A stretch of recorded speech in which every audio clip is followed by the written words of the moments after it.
Eu vim de uma família muito humilde mesmo. Somos uma família de 7 pessoas. E quando meu pai faleceu, nossa, a minha mãe teve que criar os filhos sozinha.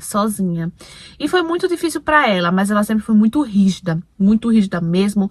Ali criava a gente na linha mesmo, brigava com a gente quando era preciso, batia também quando era preciso. E ninguém morreu por causa disso, porque hoje a gente sempre respeitou a nossa mãe. E quando a gente apanhava, a gente sabia porque a gente estava apanhando. E era assim, uma vida bem sofrida mesmo. A gente tinha que trabalhar também para ajudar ela, porque ela estava sozinha, viúva. Então a gente trabalhava muito. E a minha mãe, ela sempre conversou com as filhas mulheres. Ela sempre falava pra gente que era pra gente evitar os rapazes, que não deixasse tocar em lugares, sabe? Ela explicava pra gente. Dizia que se ele tocasse, a gente não valia mais nada, sabe? Essas coisas todas de pessoas antigas, não é? E a gente tinha o maior medo. Minha cabeça, gente, se um rapaz tocasse, vamos supor, na minha parte íntima, parte de baixo, tocasse, eu já não era mais, sabe? Se ele passasse a mão, eu já não era mais virgem. E, nossa, era uma coisa, todas as minhas irmãs também achavam a mesma coisa, as meninas ali do interior também achavam a mesma coisa e tal. Então, o tempo foi passando, a gente foi crescendo com essa coisa na cabeça, com isso na cabeça de que se algum rapaz tocasse na gente, a gente já não era mais virgem. Pelo menos era isso que nossos pais ensinavam, né? Então, gente, com o passar do tempo, eu fui crescendo e com 15 anos eu conheci um rapaz. A gente sempre ficava escondido no meio dos matos, porque a gente trabalhava ali, né, no interior, né, na agricultura. E quando a gente ia pro roçado, pro trabalho, eu sempre dava umas escapulidas. Sempre, gente. Eu sempre fui a mais sapeca, a mais, assim, como é que eu posso dizer, danadinha da família. E a gente sempre se encontrava lá, a gente sempre ficava, mas era só de beijo, não passava disso. Só que aí, gente, teve um dia que a gente ficou e ele passou a mão em mim. Na verdade, ele não passou a mão. Como é que eu posso falar aqui, né? Esse YouTube é cheio de frescura, né? Ele se esfregou em mim, se é que vocês me entendem. E, gente, depois eu fiquei com minha consciência pesada. E eu falei, e agora? Eu perdi a virgindade, eu não sou mais moça. E eu conversei com ele, eu falei que aquilo aconteceu. E, gente, pra vocês terem noção da nossa cabeça naquela época. Meu pai amado, gente do interior, sabe? Nascido e crescido lá. Com nossos pais colocando as coisas na nossa cabeça em relação a isso. Até ele também achava que ele tinha tirado minha virgindade. Que eu não era mais moça. Aí pronto, eu fiquei desesperada, né? Aí o que eu fiz? Falei pra mamãe. Disse pra mamãe que eu não era mais moça. Que fulano de tal tinha feito isso, pegado em tal lugar, feito isso. Nossa, minha mãe ficou louca. Saiu me puxando, me arrastando, foi na casa desse menino e ele não queria abrir a porta. Foi daí que o pai dele chegou e conversou com a minha mãe. Aí a minha mãe sempre foi muito braba, a gente sempre foi muito braba. Descarado do seu filho, já mexeu com a minha filha e agora ele não tá querendo assumir? Ele vai assumir sim, senão eu vou na polícia, eu faço um escambau, eu faço cabaré aqui. O pai desse menino pegou ele, gente, bateu na nossa frente e obrigou ele a casar comigo. Sim, gente, nessa época era assim, obrigou a casar comigo. Então, a gente se casou. Só que ele se casou de má vontade, ele não queria se casar comigo. Só que o que aconteceu, gente? Como a gente era muito novinha, a gente não tinha casa, a gente foi morar na casa da tia dele. Só que o que acontece? Na casa da tia dele não tinha quarto pra gente ficar. Era uma casa muito grande. E tinha muita gente, morava muita gente. E ela foi a única que aceitou a gente. Foi ela. Porque minha mãe não me queria mais em casa. De jeito nenhum. Com um monte de filha moça em casa. Ela não... De jeito nenhum. Tanto que a minha mãe nunca, depois que meu pai faleceu, a minha mãe nunca casou de novo.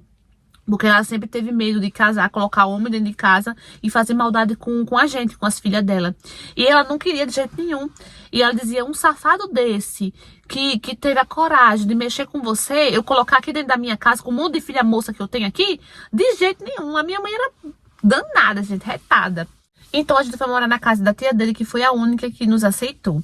Tá certo, só que a casa era grande, só que tinha muita gente e não tinha mais quarto. E ainda dormia na sala outras pessoas também. E a gente ficou dormindo no meio dessas pessoas na sala, gente. Então, imagina, a gente não tinha privacidade. Eu nunca perdi minha virgindade com ele. Nunca. Porque a gente ficou morando ali por um tempo e a gente não fazia nada. Não tinha como fazer, gente. Não tinha. Então, eu achando que já tinha perdido a minha virgindade, né? Triste, frustrada. Gente, não dá nem pra acreditar nisso, né? Mas é verdade. É verdade. Não dá nem pra acreditar. Hoje, quando eu lembro, quando eu conto essa história, eu fico pensando, meu Deus, como era a cabeça da gente naquela época, não é? Então, a gente não conseguia. Eu não tinha perdido minha virgindade. Nunca perdi. E lá, a gente não fazia nada. E ele ficou com a raiva de mim, gente. Com a raiva. Que ele nem chegava perto de mim. Aí teve um dia, ele tinha uns parentes que moravam na cidade. E ele falou assim pra mim, olha, eu vou conversar com sua mãe pra ver se você fica lá um tempo com ela, enquanto eu vou pra essa cidade, porque a gente não pode ficar nessa situação, né, porque a gente não tinha casa. A gente tava na casa da tia dele, não tinha privacidade. E ele ia pra essa cidade, né, porque os parentes lá dele, com certeza ia arrumar um trabalho pra ele, um serviço pra ele, e ia voltar pra me buscar. E eu falei, tá certo. E fiquei super feliz, gente, porque assim... ele, pela primeira vez, ele veio falar comigo, né, tranquilo, confiante, né, e eu senti confiança na parte dele e falei, tá certo, vamos lá falar com a mamãe. E ele me levou pra casa da minha mãe, conversou com a minha mãe, explicou pra minha mãe, olha, a gente tá lá naquela situação, a gente não tem privacidade, eu quero muito alugar uma casa pra gente ficar, viver na nossa casa, né, ter nossos filhos e tal. E a minha mãe concordou, minha mãe confiou nele. Gente, esse rapaz foi embora pra casa dos parentes dele na cidade grande. Passou um mês, 2 meses, 3 meses, 6 meses, gente. 6 meses. E o diacho do meu marido não voltava. Gente, depois de 6 meses, eu cheguei pra minha mãe e falei, mãe, ele não vai voltar mais.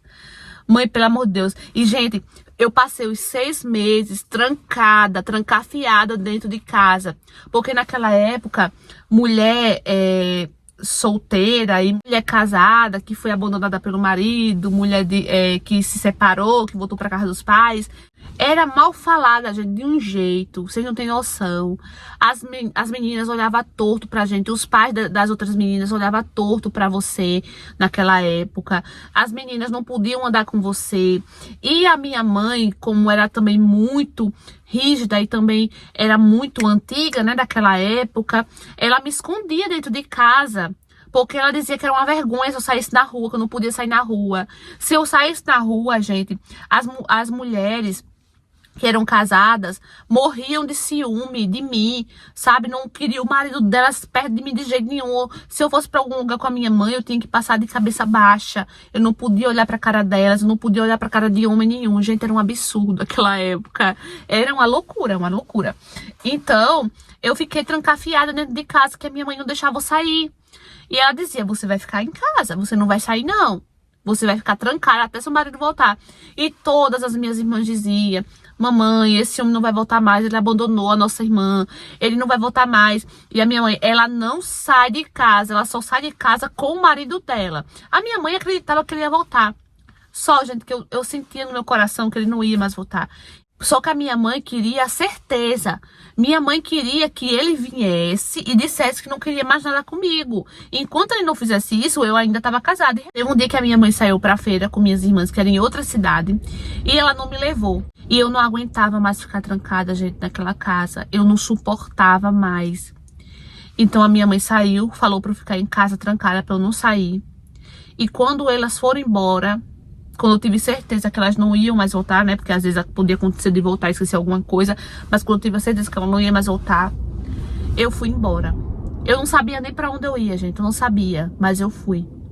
Eu peguei o que eu podia, uma trouxinha de roupa, com as mudinhas de roupa. Peguei o que eu podia e fui embora, gente. Fui embora. Peguei um carro, né? Que passava lá no centro. Fui pra essa cidade que a minha mãe foi pra feira, que era tudo longe, a gente morava na roça mesmo, na roça mesmo. Aí fui pra essa cidade.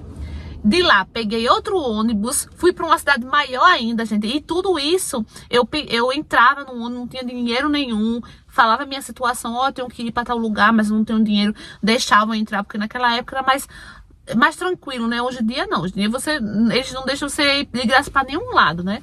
Mas naquela época o povo era mais flexível. Então eu fui, peguei o ônibus, fui para essa outra cidade. Chegando lá, gente, eu comecei a procurar um lugar para ficar. Mas aí depois eu percebi, meu Deus do céu, o que é que eu tô fazendo aqui? Eu não tenho dinheiro para ficar em lugar nenhum. Então eu comecei a rodar, gente, a andar pela rua, andar. E começou a ficar escuro, começou a escurecer. E eu comecei a ficar preocupada, meu Deus do céu, o que é que eu fiz da minha vida? Eu vou dormir na rua, eu não acredito que eu vou dormir na rua. Aí foi daí, gente, que eu passando numa rua, tinha uma mocinha na janela, no andar de cima. Era uma casa de andar e ela tava na janela do andar de cima. E eu andando pra cima e pra baixo, pra lá e pra cá, ela me chamou. Ela falou, ei, o que aconteceu? Tá perdida? E eu olhei pra ela assim, já com os olhos cheios de lágrima. Olha, me desculpa, você não pode deixar eu dormir só hoje à noite aí na sua casa, eu não tenho pra onde ir. Ela desceu, né, e perguntou o que tinha acontecido. Eu expliquei minha história todinha pra ela, falei minha história todinha pra ela. Ela olhou pra mim assim um tempo, aí ela falou assim, espera aí um pouquinho que eu vou falar com minha mãe. Aí ela entrou em casa, chamou a mãe dela. A mãe dela chegou pra mim e falou assim, o que aconteceu? E eu contei toda a minha história pra ela, pra mãe da menina. E ela falou assim, olha, eu vou deixar você dormir aqui no quarto da minha filha hoje. Amanhã bem cedo, eu tô indo pro trabalho, você fica com ela. Porque lá no trabalho eu vou ver se eu arrumo um serviço pra você. E eu falei, sim, eu quero um serviço, eu faço qualquer coisa, não sei o que, você fazer tudo. E foi assim, gente, eu dormi na casa dela. No outro dia, ela foi pro trabalho. E lá ela conversou com as colegas, perguntando se conhecia alguma casa de família que precisasse de uma menina pra cuidar de criança, pra fazer as coisas dentro de casa. E foi daí que uma mulher falou assim, ela é de onde? E como eu tinha contado a minha história toda pra ela, ela falou de onde eu era, que eu contei tudo, de onde eu era, tudo. E ela falou, ela é de tal lugar. Aí ela falou assim, rapaz, eu tenho um parente nessa cidade. Como é o nome dela? Aí ela falou, e o nome da mãe? Quando ela falou o nome da minha mãe, essa mulher falou, meu Deus, é minha parenta. Porque assim, a gente tinha parentes nas cidades mais distantes. E assim, a gente não se conhecia pessoalmente, mas sabia, né? A família sempre ia passando, de família para família, falando os nossos parentes, nomes, né? Conhecia pelos nomes, mas não conhecia pessoalmente, porque naquela época era difícil. E ela falou, ela é minha parenta, tenho certeza, deixa eu ver essa menina. Acabou o serviço, foram lá na casa, né? Ela me falou, me chamou pra conversar e falou, eu sou sua parenta, eu sou filha de fulana de tal, porque eu não quero falar aqui os nomes, tá, gente? Pra não dar na cara que é a minha história. Aí ela falou tudo, né, que me conhecia, não me conhecia pessoalmente, mas sabia quem era a minha família, que era a minha parente e tal, né? E ela me levou pra casa dela.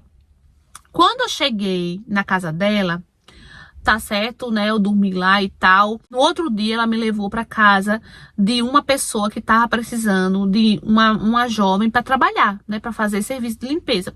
Só que eu não podia dormir lá. Então, eu fiquei trabalhando lá e indo dormir na casa dessa minha parenta.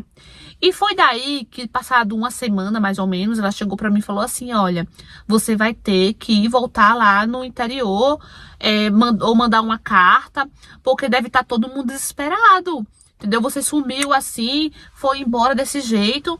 Aí foi isso que eu fiz, gente. Eu fiz uma carta e ela me ajudou a enviar lá pra casa da minha mãe.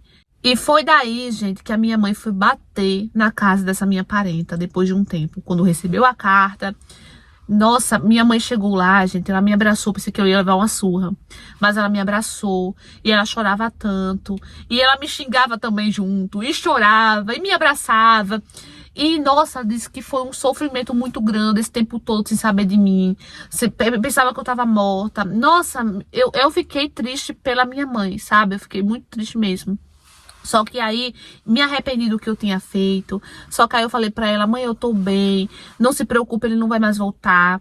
E a minha mãe falou, não, filha, eu também sei que ele não vai mais voltar. Porque a minha mãe, ela foi atrás da família dele, né? Pressionou mais ainda a família dele. E a família dele foi atrás dele na cidade grande. Onde o meu marido, né, tinha ido pra arrumar uma casa pra gente. E foi daí que ela teve a notícia de que ele falou, né? Disse que não queria mais nada comigo, que podia me liberar, que ele não ia voltar mais de jeito nenhum. Aí tá certo, né? Só que eu não voltei pro interior com ela. Eu falei pra ela que eu tava trabalhando, tava ganhando meu dinheiro, que eu tava bem. E que eu sempre que pudesse ia lá visitar ela. E foi isso que eu fiz. Sempre que eu podia, sempre que eu tinha folga, eu ia lá, passava 3, 4 dias e voltava pra cidade pra trabalhar. E foi daí que eu construí a minha família, eu tive meus filhos, casei. E a minha primeira filha, a minha mãe, ela que me implorou, que assim que viu a minha filha, a primeira neta, se apaixonou demais pela neta. E pediu pra ficar com a minha filha, só que eu não deixava e tal. Só que aí quando veio os outros filhos e eu me separei do meu marido, do meu primeiro marido, eu deixei a minha mãe ficar com a minha filha, só que eu sempre ia lá e tal. Só que quem criou a minha primeira filha foi a minha mãe, assim, criou de ficar ali no pé dela mesmo. Mas eu sempre ia ver a minha filha, levava a minha filha pra minha casa quando eu comecei a me estabilizar. Porque quando eu separei do meu marido, eu não estava estabilizada. Então eu precisava sim de um apoio. Mas quando eu me estabilizei, passei a levar a minha filha para minha casa, ia lá na minha mãe ver a minha filha. E hoje já tá uma mulher feita, estudiosa, trabalhadora. Meus outros filhos também. E assim, gente, eu me arrependo de ter feito isso com a minha mãe. Mas eu acho que se eu não tivesse feito isso, se eu não tivesse fugido, a minha mãe, ela nunca, gente, ela nunca ia me soltar. Eu acho que eu ia ficar presa por muito tempo, viu? Muito tempo mesmo. E eu nunca gostei de ficar presa, eu sempre gostei de sair, de respirar, sabe? O ar livre. E a minha mãe eu deixava só... Era raro, até às vezes que eu saía com ela. Que às vezes que eu saía com ela, que eu tinha que andar de cabeça baixa, por causa das outras mulheres que tinham ciúme, né? Dos maridos. Mas é isso, gente. Hoje eu tô bem. A nossa família sempre foi muito unida. A gente, né, se ama demais, demais mesmo. E é isso que importa. Então, amores, o que é que vocês acharam dessa história? Trouxe pra vocês uma história real enviada por um inscrita. Gente, eu não tô dizendo pra vocês que eu tenho recebido esses dias muitas histórias que aconteceram no passado. Se você também tem uma história assim, pode mandar, gente, que eu amo esse tipo de história demais. Eu viajo, sabe, nessas histórias. Quando eu tô lendo, eu fico, meu Deus do céu, eu imagino tudo mesmo, gente. Eu me empolgo mesmo. Então pode mandar, tá? Se você tiver uma história assim, que aconteceu no passado, manda, que eu adoro. E é isso, meus amores. Espero muito que vocês tenham gostado. Deixa aqui embaixo o que vocês acharam da história. Curta, comenta, compartilha se você for novo aqui de paraquedas. Se inscreve aqui embaixo. Ativa o sininho da notificação na opção todos para não perder nenhuma história. Um beijo e até o próximo vídeo. Tchau!